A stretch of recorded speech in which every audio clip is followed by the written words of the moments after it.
All right, what's up guys? Welcome back to the channel. If this is your first time tuning in, my name is Andrew, and behind me is our 2003 GMC Yukon XL Denali. It's kind of our budget overland off-road camping rig. And for today's video, we're gonna be getting controversial.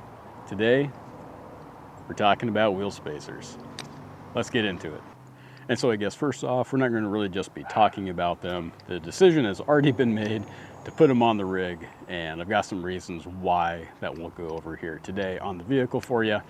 Kind of disclaimers, you know, if you're watching this video, chances are you've got an opinion about spacers, either for or against. I am not likely to change your mind. You're not likely to change mine.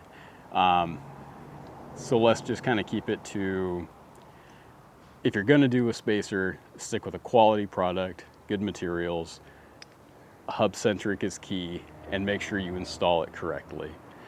After 20 years in the automotive industry, my opinion on something like this is a lot of failures come down to a bad installation. So I've seen it over and over. Know what you're doing, do your research, etc. So with that out of the way, let's get into it. So if you have watched any of our trip videos, then you have heard this sound.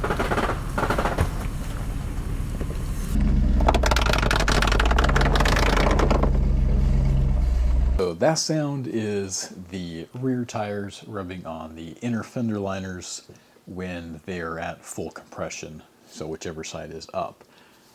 They're rubbing on the little retainer clips that you can see, and then also they're catching on the edges where I had cut the liner for easier access to the upper shock mount bolt. And now that I've put on the new front upper control arms, I'm getting rub there as well at full lock, although it doesn't make any noise.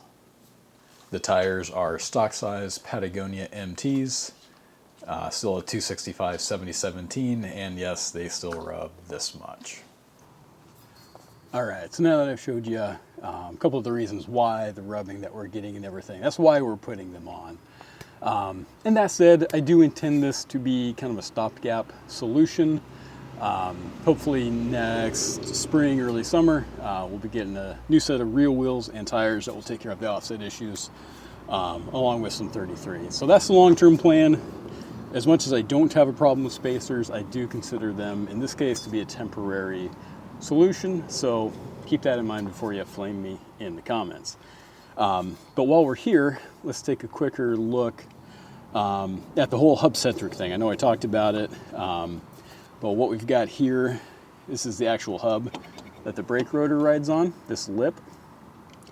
And what that allows is the weight bearing to be taken on the wheel bearing hub instead of just on the studs. And now it's important to get a spacer that has that same lip. So the spacer is riding on the hub, and then your wheel is riding on a hub as well, essentially just transferring in.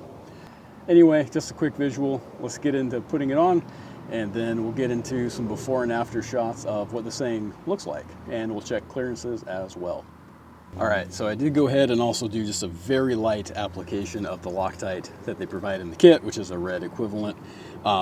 One very small drop is all I put on because I do intend this to be a temporary solution. So I'm not going overboard in that manner. I do have to be able to take these off at some point.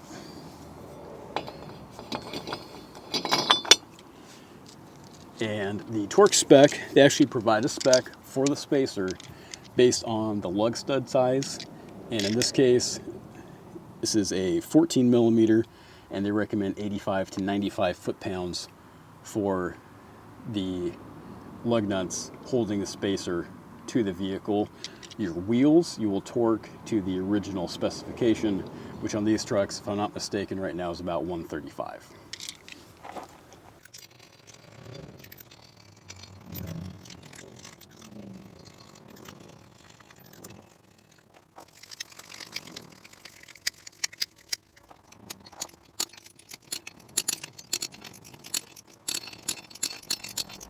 Okay, as the spacer installed, sitting flush, sitting on the hub lip properly, Loctite applied to the wheel studs on the vehicle, and lug nuts torqued to the specification recommended by the spacer manufacturer. So next, the wheel goes back on.